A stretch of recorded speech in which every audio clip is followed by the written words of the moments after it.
Now, this is something I just wanted to share with you. Now, if you really look at recessions over the last 160, 170 years, what can we learn from these recessions? What do those numbers say to us? Right.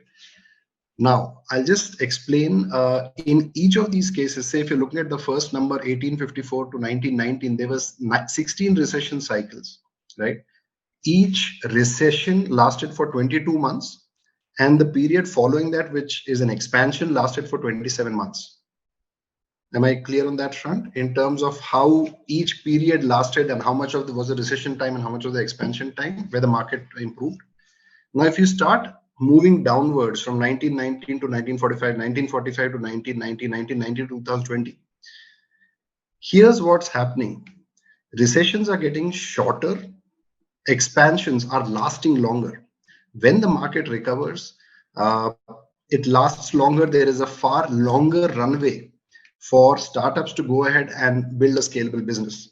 If you look at, I'm saying if you had, for example, the same kind of technology way back in 1854, even if you were building a new product, a new concept, a new offering, and going out in the market, you knew that over the next 2 to 2.5 years, we are again going to be hitting a recession.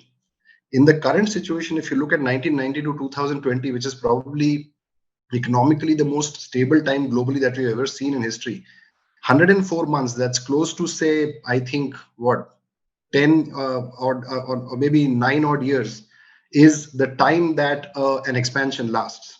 So clearly, the best time to be launching a startup is bang in the middle of the recession, because you get a much longer runway, much longer period of time to actually go ahead and scale up your business, get investments, get customers.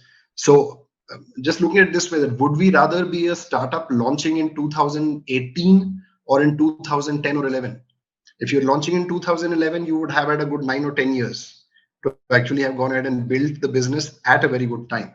So clearly, it's best to give yourself a long runway. And this is obviously the best possible time to be coming out with a new concept which helps new needs.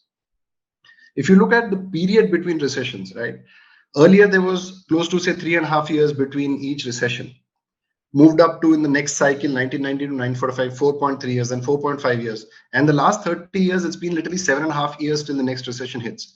So unless there is a black swan event, we can be pretty sure that the next recession is going to come in maybe 2028, 29, 30, something like that, right? So this is a phenomenal time to be building a startup.